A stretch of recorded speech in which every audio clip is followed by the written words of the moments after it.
მოგესალმებით ძვირფასო ტელემაყურებლებო, მე გახლავართ თეიმურაზ ბუაძე. დღეს გვინდა ვისაუბროთ ღმერთის განკაცებაზე. ამასთან დაკავშირებით ჩვენთან სტუდიაში მოვიწვიეთ თბილისის სასულიერო აკადემიის დოგმატიკისა და პატროლოგიის კათედრის გამგე პროფესორი ედიშერ ჭელიძე. მოგესალმებით ბატონო ედიშერ. მოგესალმებით. ძალიან მოხარული ვართ აქ რომ ხედავთ. შეიძლება გადაუჭარბებლად ითქვას, რომ ამჟამად თქვენ ბრძანდებით ერთ-ერთი ყველაზე ავტორიტეტული პოპულარული და ამოდროს გვალწმოსილი სპეციალისტი ქრისტიანული ღვთისმეტყველების ეს ჩვენ გვიბიძგებს რომ რაც შეიძლება ხშირად მოგიწვიოთ აქ სტუდიაში და იმედია რომ თქვენ ყოველთვის ნახავთ დროს აქ მოგზავნებისათვის და საუბრისათვის. აუცილებლად რა თქმა უნდა. დიდი მადლობა ასეთი შეფასებისთვის. ქრისტიანული რელიგია განკაცებული ღმერთის რელიგია. აი სწავლება განკაცების შესახებ ეკლესიური სწავლება არის საფუძველი ბუნებრივია ქრისტოლოგიის, სოტერიოლოგიის, ხატახვანისცემის, საერთოდ ეკლესიის საკრამენტალური ცხოვრების. ამავე დროს ეს განკაცების დოგმატი ორგანულად უშუალოდ უკავშირდება სხვა დოგმატებს. და გარკვეული აზრით კრიტერიუმსაც წარმოადგენს. ახლა ისიც ამით იმის თქმა მინდა რომ საკმარისია სულ მცირედ დაირღვეს ან გაუკუღმართეს მაგალითად სამების დოგმატი, ეს აუცილებლად ასახვას პოვეს, უმალვე ირღვევა ეს სწავლება ქრისტეს უფლის განკაცების შესახებ. ესე იგი მე იმის თქმა მინდა რომ ეს სწავლება განკაცებაზე საფუძველთა საფუძველია ქრისტიანული მოძღვრებისა. ამიტომ უპრიანია რომ აი ამ თემაზე დავიწყოთ საუბარი. ერთ-ერთი მახსენდება რომ ერთ-ერთი საეკლესიო მამა ამტკიცებდა რომ სამების დოგმატი ეს არის ჯვარცმა არის ადამიანური გონებისთვის. იგივე შეიძლება გავიმეოროთ ესეთი ანტინომიური დოგმატისათვის როგორიც აი ღმერთის განკაცება. ეკლესიურმა ცნობიერებამ რამდენიმე საუკუნე მოანტომა რეფლექსიას აი ამ მეტაფიზიკური თვალსაზრისით ძალიან რთულ საკითხს. თავისი ძალიან ინტენსიური დოგმატური ფორმულების ძალიან ინტენსიური გრძელი ისტორია აქვს, მაგრამ სანამ ამას ყველაფერს ამას შევეხებოდეთ, იქნებ დაგვეწყო აი ყველაზე პირველი კითხვით, რატომ რა მიზნით და როგორ მოხდა განკაცება? კი ბატონო. რასაც ჩვენ შობას უწოდებთ დღესასწაულობითი განცდით, სადღესასწაულო ტერმინოლოგიით, საღვთისმეტყველო ენაზე მას ეწოდება ღვთის განკაცება. ღვთის განკაცება და ღვთის განკაცების შედეგად დაფუძნებული სარწმუნოება კაცობრიობის საცხოვნებლად, თქვენ ამაზეც აღნიშნეთ უკვე, რა თქმა უნდა, აუცილებელ განმარტებას მოითხოვს და რომ საეკლესიო მოძღვრებაში ყველაფერი ამ დოგმატს ეფუძნება, ესეც აბსოლუტურად ცხადია. როგორც წმინდა იოანე დამასკელი ამბობს, არაფერი სხვა არ არის სიახლე მზის ქვეშ ერთში თუ არა ღვთის განკაცება, ღვთის კაცობრიობის შობა.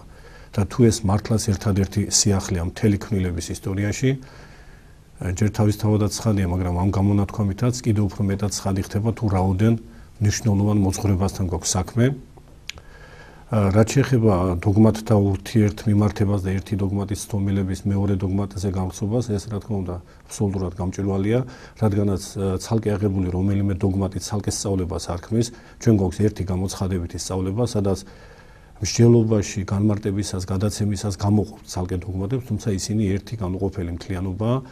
დოგმატთა შორისაც არის, რა თქმა უნდა, ხარისხობრივი მიმართება, ერთი არსობრივი ბუნებითი განუყოფლობაა დოგმატთა შორის, მაგრამ არის ხარისხობრივი რიგი და ყველაზე აღმატებული არის თავისთავად ცხადია დოგმატი ერთარსება სამების შესახებ და არსებითად ამ დოგმატის ნაწილია ღვთის განკაცებაც, იმიტომ რომ ყოვლადწმინდა სამების მეორე ჰიპოსტაზს უკავშირდება თავისი განსაკუთრებული ადამიანთათვის, კაცობრიობისთვის განსაკუთრებული მნიშვნელობის გამო გამოიყოფა ეს დოგმატი ცალკე, თუმცა იგი თავისი არსით, როგორც აღნიშნეთ, შეერთვის ყოვლადწმინდა სამების დოგმატს, მისგან გამომდინარეობს და მასზეა დაფუძნებული და ჩვენ შეგვიძლია ესეთი ანალოგიც კი გავაკეთოთ, როგორც მაცხოვარი ამბობს, რომ ამ ორ მცნებაზეა ღვთის და მოღვაწის ღვალული ცნებაზეა ყველა სხვა ცნება დამოკიდებული, ზედმიწევნით იგივე შეგვიძლია ვთქვათ, რომ ერთარსება სამების და ყოვლადწმინდა სამების მეორე ჰიპოსტაზის განკაცების აი ამ ორი დოგმატის საფუძველზე ხდება უკლებლის ყველა სხვა დოგმატის მართებულად მოაზრება და ჩვენს საცხოვნებელ საძირკვლად მათი გარდაქმნა. ახლა რაც შეეხება უშუალოდ თქვენს კითხვას, როდესაც ჩვენ ღვთის განკაცებაზე ვმსჯელობთ, ღვთის კაცობრიულ შობაზე ვმსჯელობთ, რა თქმა უნდა, პირველ რიგში სწორედ ეს საკითხი დგება წინა პლანზე და განმარტებას საჭიროებს, თუ რატომ განკაცდა უფალი. არსებითად ჩვენ განკაცების მოძღვრება კითხვა-პასუხის მიხედვით რომ შევაჯამოთ, ორ თემატიკას გულისხმობს, ერთი თუ რატომ განგაცდა უფალი და მეორე თუ როგორ განგაცდა უფალი. რატომ იგულისხმება რა მიზნით, რა დანიშნულებით. ითქვა უკვე ნაწილობრივ თქვენს მეორე რა თქმა უნდა საძირკველში ვედევს სოტერიოლოგიური, ანუ მაცხოვნებლობითი მნიშვნელობა ღვთის განკაცებისა, რომ მას ეცხოვნებინა კაცობრიობა, ეცხოვნებინა თავისი ხატი, პირველქმნილი ხატი, რომელმაც განსყიდა ამ ძველ ტერმინს გამოვიყენებ შესანიშნავად დამტევნელ შინაარსისას, რომელმაც განსყიდა ამ ხატმა თავისი დასაბამიერი საღვთო სიწმინდე, შეისვარა, შეირყნა ცოდვის ბიწითა და მწიგვლით და მოივლინა უფალი, რომ კვლავ განიახლებინა თავისი პირველქმნილი ხატი. რა თქმა უნდა, როდესაც ჩვენ ამ საკითხზე ვშევლებთ თუ რატომ განგაცდა უფალი და უკვე იგულისხმება პასუხად, რაც უნდა ვთქვათ, რომ ის განგაცდა კაცობრიობის გამოსახსნელად და მაცხოვნებლობითი მიზანდასახულობა განგაცების საფუძველი, აქვე გვინდა შევეხოთ იმას, ქონდა თუ არა ღვთის განგაცებას რაიმე სხვა მიზანდასახულობაც. თუმცა ამის აღნიშვნამდე ჯერ მაინც გვინდა დავაბოლოოთ აზრი იმასთან დაკავშირებით, რომ ღმერთი განგაცდა მხოლოდ და მხოლოდ ადამიანის გამოსახსნელად ცოდვისაგან და მის დასაბრუნებლად დასაბამიერ მდგომარეობაში. ანუ თავდაპირველად, როდესაც შეიქმნა ადამიანი ღვთისგან, ადამიანი შეიქმნა ვიდრე ცოდვიდაცემამდე ყოვლითურთ შემკობილი საღვთო მადლით. საღვთო მადლით შემკობილობა ნიშნავს სათნოებებით გამშვენებულობას, ხატება და მსგავსება, რაც მას მიემადლა დასაბამშივე და სხვათა შორის ამასთან დაკავშირებითაც არა ნაკლები მნიშვნელობის გაუგუღმართებანი ხშირად წარმოჩნდებოდა და დღესაც წარმოჩნდება, რომ თითქოს მსგავსება არ ქონია პირველქმნილ ადამიანს და შემდეგ ღვთის განკაცების შემდეგ შეიძინა მან. უკლებლი ყველა მოძღვარი ერთსნულად ადასტურებდა ეს უცვალებელი დოგმატური სწავლება, რომ რა თქმა უნდა მსგავსებაც თავიდანვე ჰქონდა ადამიანს, ისეთი შემაჯამებელი დოგმატური ნაშრომი, როგორც წმინდა იოანე დამასკელის გარდამოცემა, ხაზგასმით მიუთითებს, რომ ყველა სათნოებით შემკობილი იყო ადამიანი პირველ ქმნადობაშივე. განსხვავება ის გახლავთ, რომ ხატობრივი თვისებები შეიძლება ასე ითქვას, რაღაც სტრუქტურულია და უშუალოდ მოაზროვნეობითი თვისება ადამიანისა, რაც ძირითადია ამ შემთხვევაში ხატობრივი კუთხით. ბატონო, თქვენ ახლა ამ წუთში გაკვეთ შეეხეთ ერთ ძალზე მნიშვნელოვან საკითხს, რომელსაც პირობითად ეძახიან კურ დეუს ჰომო. ანუ რატომ განკაცდა ღმერთი? აი, როგორია თქვენი აზრი ამ საკითხთან დაკავშირებით? ფაქტობრივად იმ საკითხის უფრო მთლიანობაში წარმოჩენას ემსახურება ამ კითხვაზე პასუხი, რაზეც ვშევლობდით, რომ ადამიანი, რომელიც ღვთისმიმადლებული თვისებებით იყო და ხატებით და მსგავსებით, განმსყიდველი გახდა თავისი ამ თავდაპირველი სიწმინდისა და როგორც უკვე ვთქვით, მისი პირველქმნილი ხატის დასაბამიერ მდგომარეობაში აღდგენის მიზანდასახულობით განკაცდა უფალი.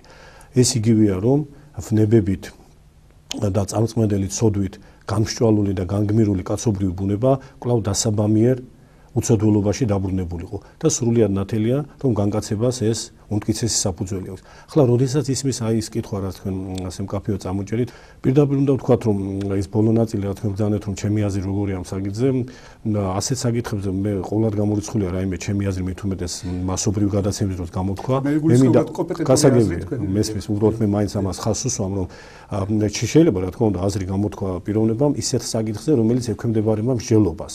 როგორც მაქსიმე ამბობს, არის ძიებითი ნაწილი, როგორც თვითონ ამბობს და არის დოგმატური ნაწილი. ეს გახლავთ უეჭველად და უმყარესად დოგმატური ნაწილი.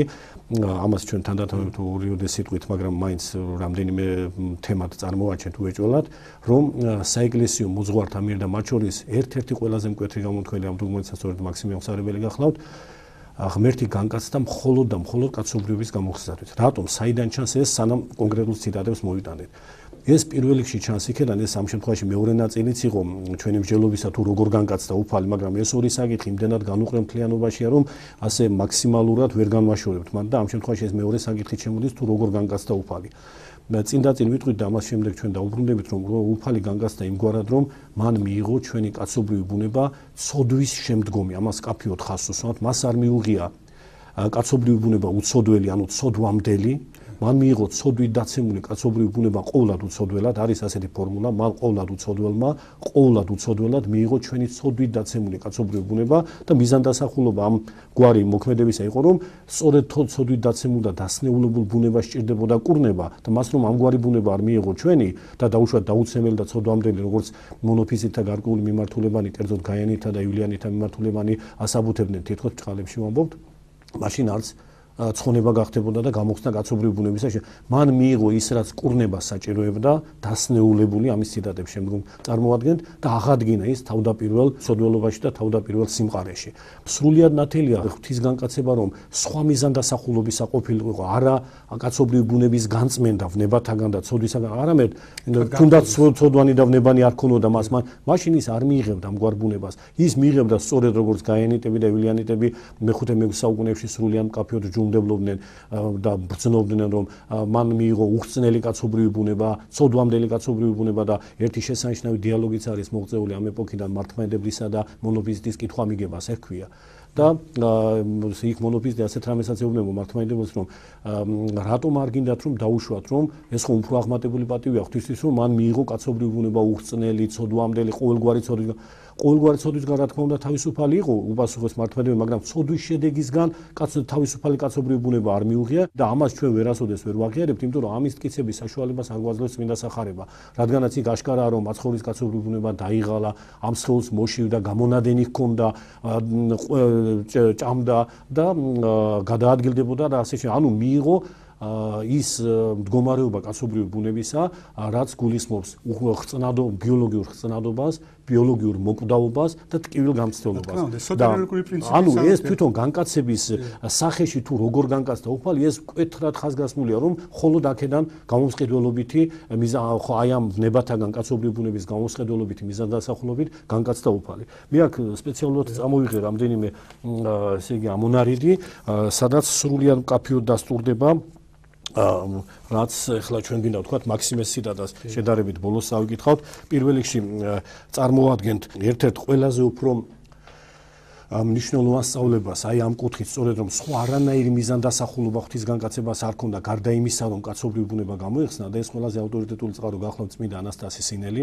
ანასტასი სინელი ეს მე-7 საუკუნის უდიდესი მოღვაწეა თავისთავად, მაგრამ მის ავტორიტეტულობას მხოლოდ ეს ფაქტი არ განაპირობებს. მას აქვს ნაშრომი სახელწოდებითაც გამორჩეული წინამძღვარი და როდესაც წმინდა არსენი ყალთოელმა თავის ცნობილი დოგმატიკონი შეადგინა, პირველ ძეგლად სწორედ ეს დაგვიწესა. მან თარგმნა თვითონ, დადო და ანდერძის დაუთო, სადაც ასეთი რამ წერია, რომ ეს ის წიგნია, ახალ ქართულად პერიფრაზი რომ მოვახდინოთ, არსენი ამბობს ანდერძში, რომლით ეს არის ყური ეკლესიისა, რომლითაც ეკლესია ისმეს, ეს წიგნი, ეს არის ენა ეკლესიისა, რომლითაც ეკლესია მეტყველებს და ეს არის ეკლესიისა, რომლითაც ეკლესია ანადგურებს და სპობს ყოველგვარ ერეტიკულ აზრსო. ანუ აი ამ ღირსების ნაშრომი ანასტასი სინელის ხსენებული შრომა, რომელიც ძირითადად სწორედ განკაცების საკითხს ეხება და მე ახლა ჯერ ახალ ქართულად წავიკითხავ ციტატას და შემდგომ არსენისეულ თარგმანს. დიდი მოძღვარი ამბობს, სხვა არაფრისთვის პირდაპირ თითქოს უპასუხებს აი ამ შეკითხვას. სხვა არაფრისთვის განკაცებულა ღმერთის სიტყვა, თუ არა ჩვენს ვნებათა გამო, რომ მას შეერთებინა ესენი ღმრთების გონითი ცეცხლის საკუთარ ბუნებასთან, როგორც ბრძმეთში განეწმინდა მას ადამიანი და კვლავ აღედგინა იგი დასაბამიერი უხრწნელების, წარუდინებლობის, უკვდავების, სიმშვიდისა და კეთილსურნელების ღირსებაში. ახლა მოვიდათ წმინდა არსენი ყალთოელის თარგმანს. სხვისა არარაისა სახისათვის განკაცნა ღმერთი სიტყვაი, თვინიერ ესე ვითართა ვნებათა ჩვენთათვის, რაითა შეერთოს ამათ თვისი საცნაურისა ცეცხლის აღმრთეებისა ბუნებაი და ვითარცა ბრძმეთსა რას მეშინა, წმიდაყოს კაცი და კვალად აგოს პირველსავე უხრწნელებასა და შემდგომ სხვა სიტყვებიც. ანუ აბსოლუტურად მკვეთრადაა თქვა, რომ ადამიანი რომ განეწმინდა, მისი ვნებანი რომ მას ეტვირთა და ბრძმეთში გამოეწოხთო კაცობრიობის ბუნება და კვლავ რაც იყო იმ მდგომარეობაში დაებრუნებინა, მხოლოდ ამისთვის მოხდა განკაცება. აქ მრავალი სხვა წყაროც ანალოგიურ სწამებს ჩვენ სამწუხაროდ ახლა არ გვაქვს შესაძლებლობა ვრცელი ციტატები ისეთ დიდ მოძღვართაგან, როგორც განსაკუთრებით წმინდა კირილი ალექსანდრიელი გახდათ. მე შემიძლია დაინტერესებულ პირის მიუთითო ეს ციტატები წლების წინ შემოკრიბე ჩემს ერთ პუბლიკაციაში სახელწოდებით მართლმადიდებლური ხატმეტყველება, სადაც უკრებლივ ყველა წყარო, რაც კი ამ საკითხს ეხება შემოკრებილია და ეს გამოცემული გახლავთ 2001 წელს, დიახ, ეს გახლავთ მართლმადიდებლური ხატმეტყველება პირველი საუკუნის მიწურულიდან დაწყებული მე-14 საუკუნის ჩათვლით განკაცებასთან, საღვთო ბუნებისა და კაცობრიობის ბუნების შეერთებასთან დაკავშირებით, რაც თქმულა ეკლესიის მამათაგან აქ შემოკრებილი გახლავთ. ახლა მაქსიმე აღსარებელი რას გვასწავლის? ამ საკითხთან დაკავშირებით ცნობილ შრომაში ძნელ ადგილთა განმარტება ის ამბობს. ამრიგად კაცთმოყვარეობის გამო გახდა სრული კაცი ღვთის მხოლოდშობილი სიტყვა ზედა სიტყვა, რომ გამოეხსნა მას უკეთური დაუძლურებისგან კაცობრივი ბუნება, ადამის შესაქმისეული პირველი აგებულებისგან მიმღებელს ჰქონოდა უცოდველობა უხრწნელების გარეშე, ანუ ხრწნადობითი ბუნება მიიღო, მაგრამ უცოდველობა ჰქონდა, შემდეგში ცოდვის გამო ბუნებაზე მოწემნილი შობისგან მხოლოდ მიეღო ცოდვის გარეშე ვნებულება, რომ ამ ყოველივესგან მას კვლავ გამოიხსნა კაცობრივი ბუნება.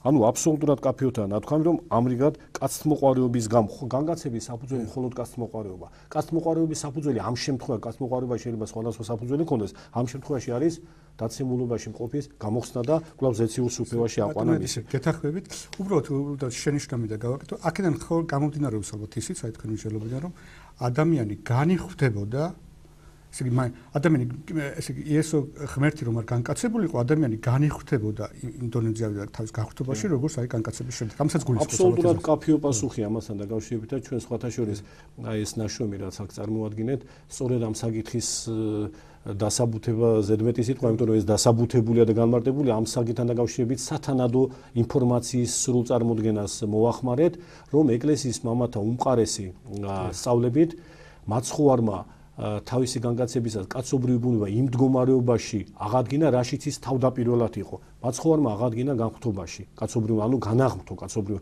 უეჭველია რომ ადამი იყო განხვდობაში, ოღონდ განხვდობას აქვს თავისი ხარისხები. ისევე როგორც ზოგადად სასუფეველში დამკვიდრებულ ადამიანთა ცხონებულობა ხარისხებს გულისხმობს და ცხონებულობა ბუნებითი მდგომარეობაა და ვინც ზეციურ სუფევაში უკლებლი ყველა ცხონებულია, მაგრამ ერთ ხარისხში არ არის და ისევე როგორც პირუკუ წარწმედილობაში მყოფნი ერთი მდგომარეობით არიან, წარწმედილობა უკლებლი ყველგან ჯოჯოხეთში, მაგრამ ხარისხები განსხვავებულია, ამგვარადვია განხვდობილობის ხარისხნი, რომ ადამი განხვდობილობის გარკვეულ ხარისში იყო, მაგრამ თვითონ ბუნებითი მდგომარეობა განხვდობილობის აბსოლუტურად იგივეა, რაც ადამიანს ჰქონდა ცოდვამდე და რაც ნებისმიერ წმინდანს აქვს, რომელიც მოიპოვეს მას.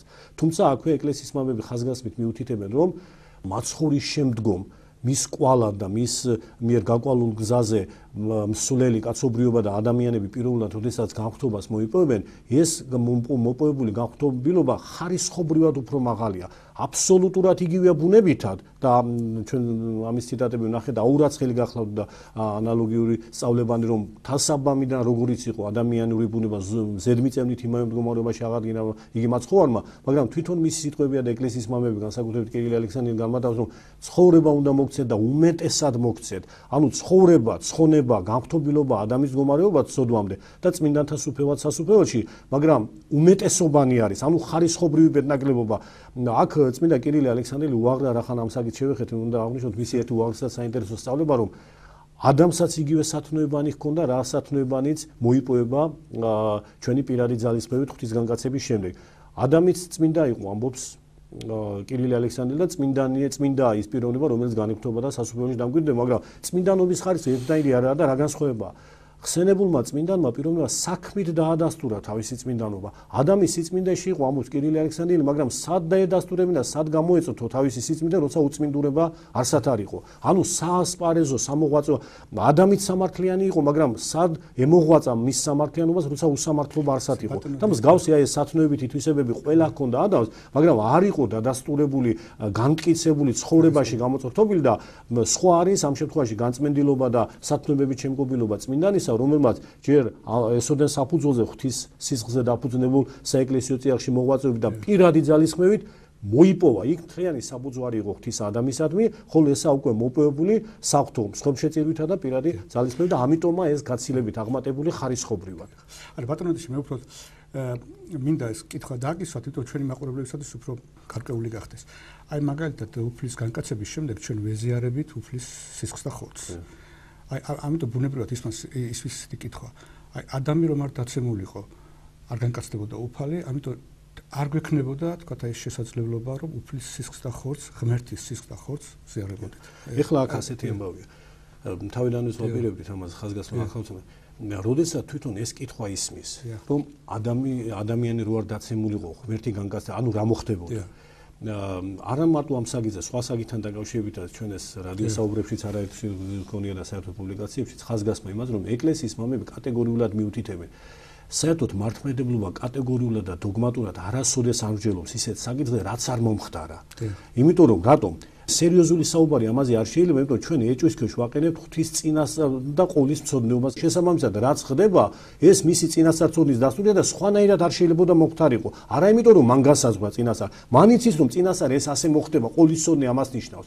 ჩვენს ნება, ამიტომ რადგანაც მოხდა ისე რომ კაცობრიო ბუნება დაეცა და ღმერთი განგაცდა, უეჭველად ასეც მოხდებოდა არა წინასწარ განსაზღვრულობით, არამედ მისი ქმნილების, ბუნებისა და თვისებებისა და მისი მომავლის წონით, რომელმაც უწყის დაბადებადნი ვიდრე დაბადებამდე და ესე იგი სამომავლონი, ეს წარსულნი, როგორც სამომავლონი, მან იმგვარად უწყის და ყოველივე მის ყოვლისწონებაში, როგორც აწყო და როგორც წარსული უკვე ასე ჰგიეს. მაგრამ მაინც ჩვენ შეგვიძლია ამას კაფეოდ უპასუხოთ, რომ ესე იგი მაცხოვრის სისხლთან და ხორცთან ზიარება, რაც ყველაზე აღმატებული მდგომარეობაა განხთობილობისა, ესაა სწორედ რაც უკვე ვთქვით, განხთობილობის უმწვერვალესი მდგომარეობა, მაგრამ განხთობაში შემოდის. ეს არა განხთობისგან არსებული რამ ცალკე მოვლენა. განხთობის მწვერვალია და ეს ყოველთვის ასე ხდება. რატომ არის რომ ასე ესოდენი საბოძვარი მოგვანიჭა უფალმა? იმიტომ რომ რაც უფრო მეტი უკეთური მოქმედების სიძლიერე, რაც უფრო მეტად მძლავრი უკეთური მოქმედების გამოვლინება დაიძლევა, საბოძვარიც მეტია. როდესაც უკეთურება განიზრახავს, რომ თავისი მოქმედებით და ის დარწმუნებული რომ ასეც მოხდება, მკვეთრად დასცეს ღვთის სიწმინდე, გარეგანად უცებ ისეთ ჩანს, რომ თითქოს მან მიაღწია მიზანს, როგორც ამ შემთხვევაში, რომ კაცობრიო ადამიანი მან დასცა 60-ზე. მაგრამ ღვთის უდიადესი ჩანაფიქრი სწორედ ამაშია, რომ გავა ცოტა ხანი და ჩვენ ხედავთ, რომ გაცილებით მეტი სიკეთისა და საღვთო განხთობილობის მომნიჭებელი ხდება სრულიად საწინააღმდეგო და ეშმაკეული ჩანაფიქრისა შედეგი. ამ შემთხვევაშიც ყველაზე დიდი და მძიმე მოვლენა დიდ უარყოფითი გაგებით ვამბობთ, რაც ადამიანთან დაკავშირებით მოხდა, ეს იყო გაუკუმართება პირველი ნეტარეული ცხოვრებისგან, მისი დაცა ამაზე მძიმე ტრაგედია კაცობრიო ცხოვრებას არასოდეს არ ქონია და ამ ტრაგედიის ქვეშ ვარ დღესაც. და თითქოს ეშმაკმა თავის მიზანს მიაღწია და დადასტურება კვლავ იმისა, რომ აბსოლუტურად განსრუვდა ეშმაკეულის რახვანი, მისაგებელი არის ყოვლითურთ უაღმატებულესი წარმოუდგენელი წილი გონებრივად, რომ თითქოს მოაკლო საღვთომადლს ეშმაკმა ადამიანს და ამ დროს საღვთომადლი გამოვიდა ყველაზე უფრო მწვერვალესი სახით, რომ თვით ღვთის განკაცებული სისხლისა და ხორცის მიღებნი აღმოჩნდა. ესაა განხთობილობის მწვერვალი. ანგელოზები არ არიან ზიარების და მაცხოვრის სისხლისა და ხორცის, მაგრამ ისინი განხთობილობაში არიან. ანუ განხთობილობის მწვერვალი ეს და მისაგებელი ასე ესოდენ აღმატებული მხოლოდ იმის გამო, რომ კიდევ ერთხელ კაფეოდ გამოჩნდეს რაოდენ უბადრუკია სხვა ქმნილებითი, ეშმაკეული და უკეთურებითი გაზნახვანი, როდესაც ისინი საღვთო მადლს ეკიშებებიან. საღვთო მადლი გარეგანად თითქოს გარკვეულ შემთხვევაში მიუშვებს არა მხოლოდ ღვთის სისხლთან და ხორცთან ზიარებით, თუნდაც წმინდანთა მარტვილური აღსრულებანი. ეს ყველა ისეთი აღმატებული მდგომარეობაა, იმ მომენტში თითქოს ისე ხდება, რომ მარტვილი ისჯება კაცობრიوي მდგომარეობითაც და ეშმაკეული განზრახებითაც ვინმე უმეცარიან და გაუკუმართებული პირისგან, მაგრამ ეს მარტვილობა თვითონ ყოველთვის მომდევნო გამარჯვებაა და თუნდაც ერთი თვენახევრის წინ ჩვენს მიერ დღესასწაულებული წმინდა გიორგის მარტვილური მდგომარეობა, მისი მოწამეობრივი ღვაწლი, განსაკუთრებული მოწამე, კაცობრიوي ხედვით თითქოს ეს დამარცხება, ასე ხედავს კაცობრიوي გონება, რომ 100,000 მარტვილს თავი მოჰკვეთეს, აბსოლუტურად მოკლებული საეკლესიო ხედვად. ეს სწორედ ეშმაკეული განზრახვითაა დამარცხება. სინამდვილეში ეს უდიდესი ძლევაა ეშმაკეულებისა და ეს ყოველთვის ასე ხდება, როცა მეტად ცდილობს ეშმაკი მძლავრებითა დაუპირისპირდეს საღვთო მადლს, მეტად ვლინდება ესმალი და ყველაზე დიდი დაპირისპირება ეს იყო ღვთის ქმნილების დაცემულობისკენ განმზრახველობა ეშმაკისგან და მისაგებელიც აღმოჩნდა იმდენად აღმატებული, რომ აბსოლუტურად განცრუვდა უკეთურთა ზრახვანი. აი ამით გამოიხატება, მაგრამ ეს არანაირ კავშირში არა იმასთან, რომ დაუშვათ კაცობრიوي ბუნება რომ არ დაცემულიყო, ღმერთი მაინც განკაცდებოდა და მით უმეტეს, ახლა ჩვენ ასეთი მდგომარეობა ვთქვათ, ჩვენ ვეზიარებით მაცხოვარს, მაცხოვრის სისხლსა და ხორცს და მასალა არის, რა თქმა უნდა, მატერიალური. ეხლა ადამი რომ არ დაცემულიყო, ჩვენ არ ვამბობთ, რომ სამოთხეში ადამი ესე იგი ცოდვით დაცემამდე მატერიალური გახსნადი საკვებით იკვებებოდა. რა სახის იქნებოდა მაშინ ზიარება? თუ ესე იგი სამოთხეში მყოფი ადამიანისთვის ღმერთი განკაცდებოდა და ზიარებას მისცემდა, რა სახით უნდა მიღებულიყო? ჩვენ ვიცით, რომ ზიარების საერთო სწორედ ესაა. ჩვენ ვეზიარებით მაცხოვრის ჯვარცმულ, დაფლულ, სხვაებად შეწირულ და აღდგომილ სხეულს. ერთმთლიანად ყო, არც ცალკე ერთს, არც ცალკე მეორეს.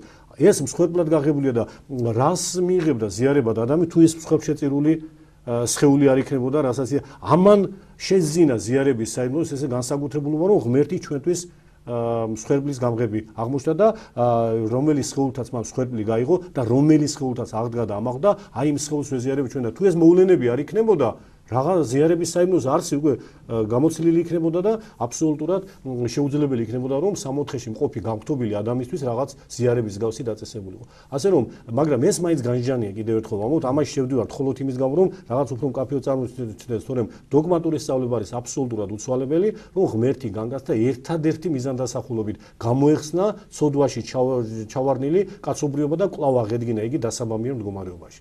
ეს არის ჩვენ როცა ვამბობთ რა არის მიზანდასახულობა.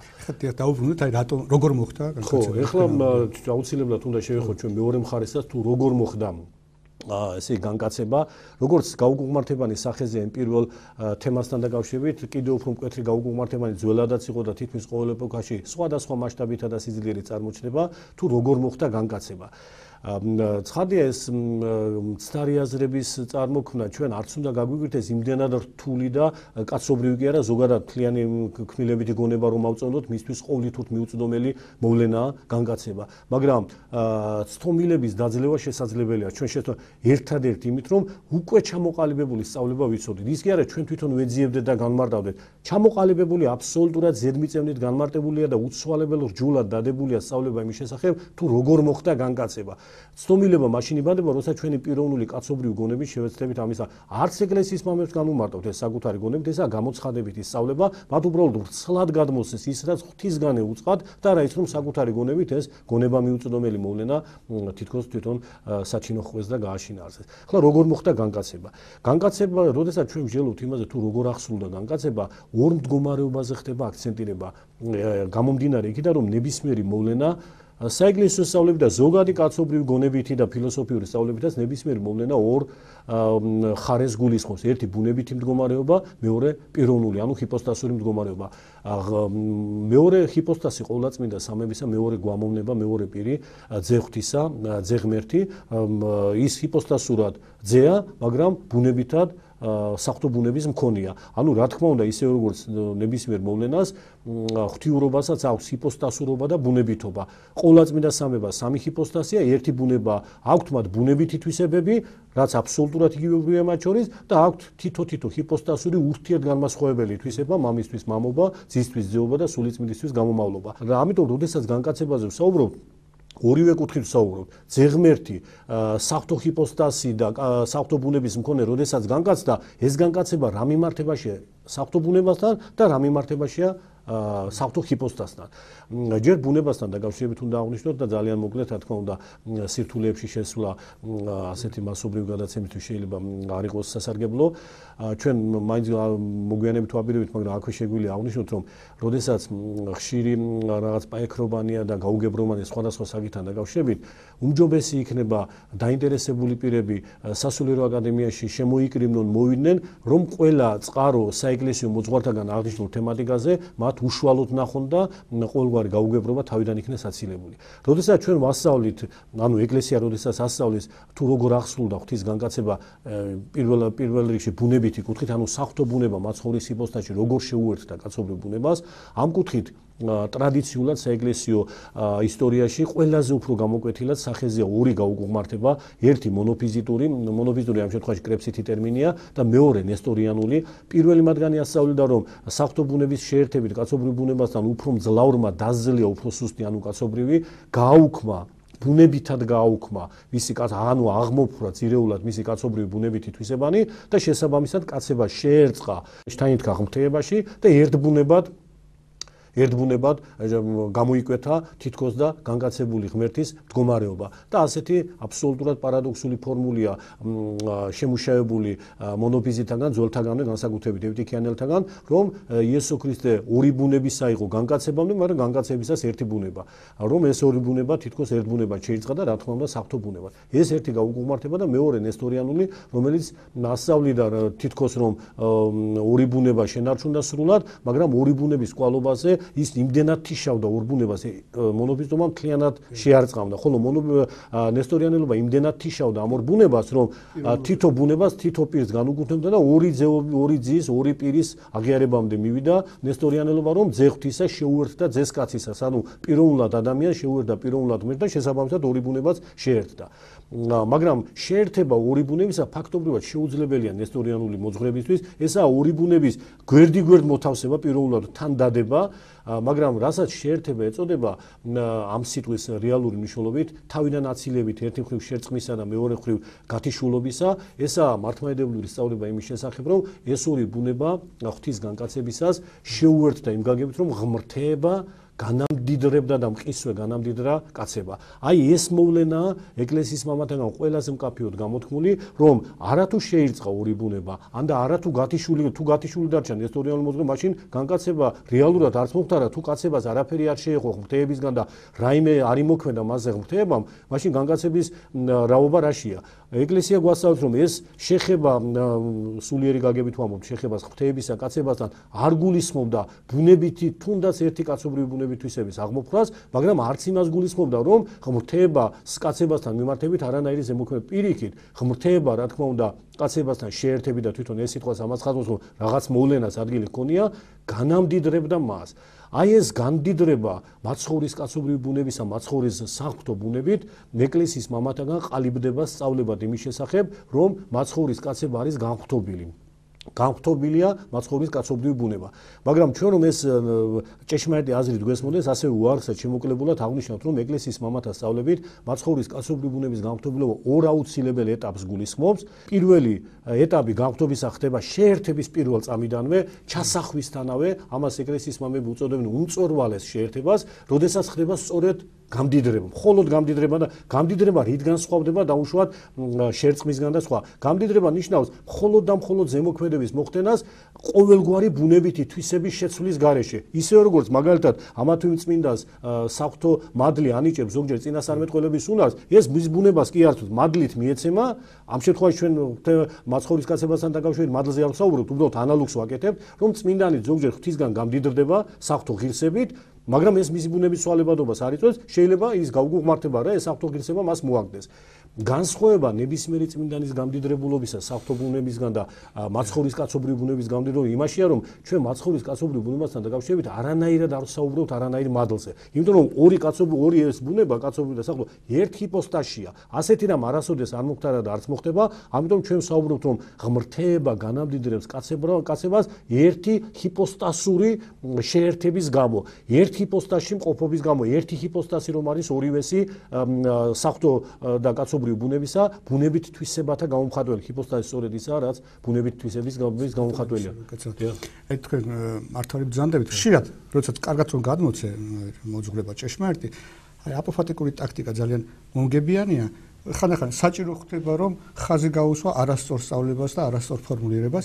აი ზუსტად ამ კონტექსტში მინდა იქნებ შეეხოთ აპოლინარის ერესაც, რომ აი კარგად თუ ჩამოვაყალიბოთ ჩვენი სწავლება და ასეთ ხაზი მე მგონი ჩვენი მაყურებლების ძალიან საჭირო იქნება ხაზი რომ გაუსვათ, რომ აი მეორე იპოსტასის პიროვნება, ანუ სამების მეორე იპოსტასის პიროვნება და იესო ქრისტეს პიროვნება ერთ და იგივე იყოს. ხო, მაგრამ მე ამას მაინც დავაბოლოებდი, რომ ვამბობდი, რომ ესაა განღვთობის პირველი ეტაპი.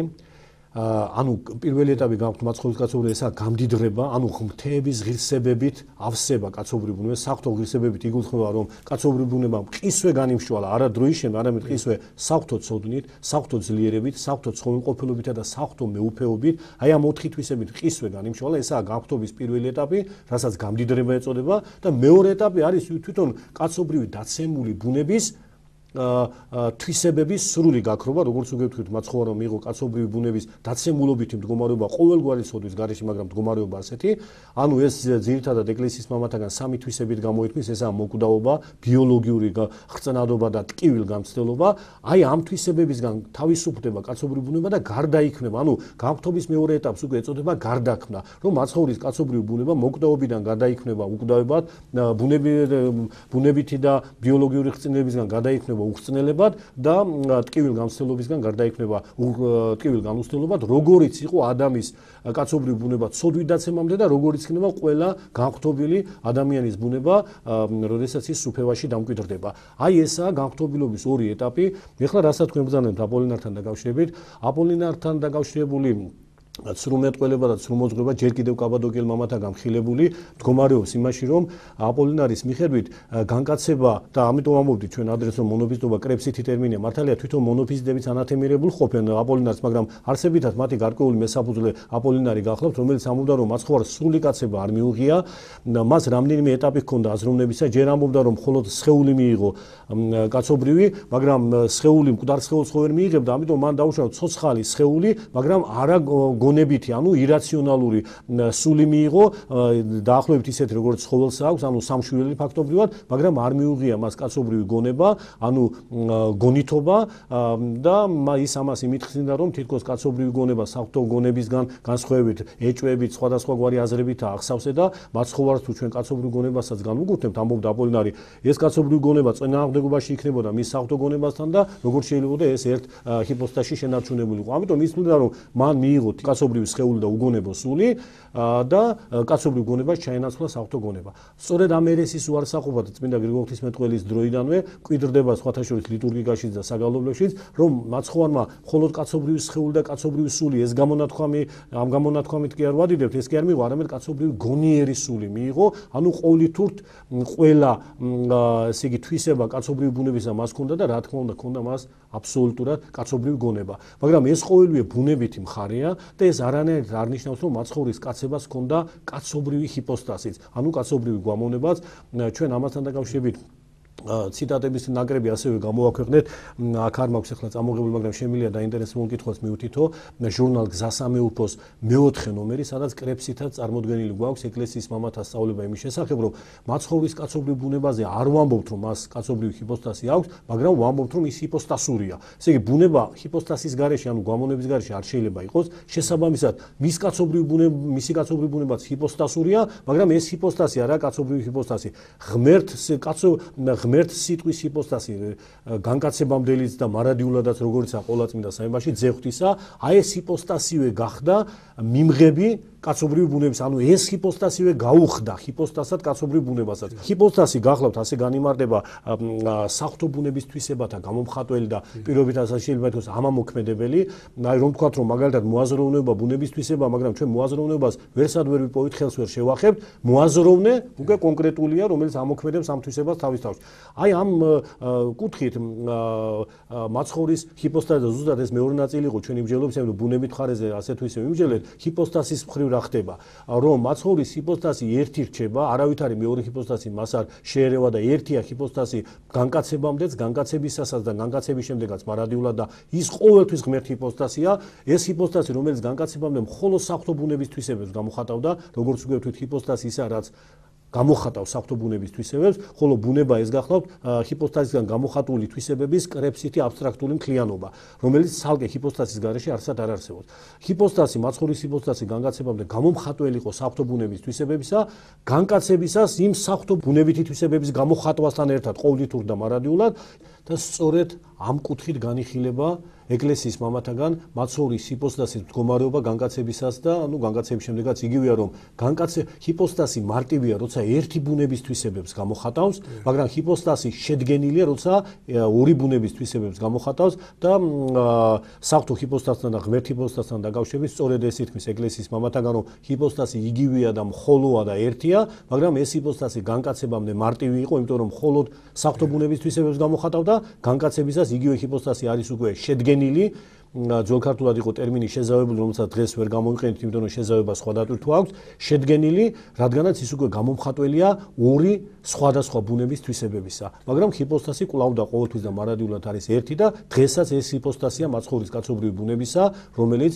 აღდგა, ამაღდა და ზეცად წიაღში მამისათანა ხგიას და მკვიდრობს. მე უბრალოდ დავამატებდი აი ტელემაყურებლებისათვის, რომ აი ეს ფაქტი, რომ იესო ქრისტეს პიროვნება იგივე რაც ლოგოსის პიროვნება, აი ამას ემყარება, ის შესაძლებლობას გვაძლევს, რომ უწოდოთ ღვთისმშობელს, ღვთისმშობელი. აუცილებლად მართალი ბრძანდება. ან კი ესეთი ფრაზა რომ ღმერთმა თავის სისხლზე დააარსა ეკლესია, მხოლოდ და მხოლოდ გამართლება აქვს აი ეს კულტურაზე. ღმერთმა ოღონდ იგულისხმება ჰიპოსტასურად, მხოლოდ ზეღმერთმა, ღმერთი ზოგადი ტერმინიცაა და ყოვლადწმინდა სამებასაც ნიშნავს, იგივე ღმერთი ჰიპოსტასური ტერმინიცაა და ამა თუ იმ კონტექსტში შეიძლება ამა თუ იმ ჰიპოსტასს ნიშნავდეს და ამ შემთხვევაში კონკრეტულად ზეღმერთს, ისე როგორც ტერმინი ღვთისმშობელში ზეღმერთის მშობელს გულისხმობ და არა ზოგადად ღვთაებისა და ყოვლადწმინდა სამების მშობელს. ბატონო ედიშე სამწუხაროდ ჩვენი დრო ამოიწურა, აი თქვენ აშკარად გეტყობოდეთ რომ გინდათ რაც შეიძლება მეტი გეთქვათ, მეტი გამოგეთქვათ, იმიტომ უზარმაზარი და ძალიან მნიშვნელოვანი მასალაა.